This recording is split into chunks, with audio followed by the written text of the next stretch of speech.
కర్మ ఎవరిని విడిచిపెట్టదండోయ్. ఒకవేళ భగవంతుడైనా కాస్త ఎక్స్క్యూజ్ చేస్తాడు, కొంచెం కన్సెషన్ ఇస్తాడు, కొంచెం ఎగ్జంప్షన్ ఇస్తాడు. కర్మ చస్తే ఇవ్వదు. 1000 ఆవులు 1000 దూడలు ఉన్నాయి. దూడల కట్లు విప్పాం. ఏ దూడ దాని దగ్గరికి వెళ్ళి దాని తల్లి దగ్గరికి వెళ్ళి సరిగ్గా ఆగుతుంది. కర్మ కూడా అంతే.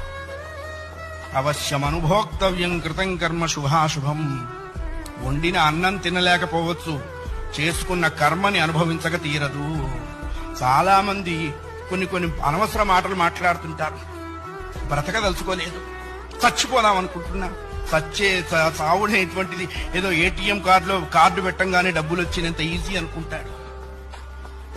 నువ్వు అనుకోంగానే చచ్చిపోతే నువ్వు చేసిన కర్మ అంతా ఎవడు అనుభవిస్తాడు?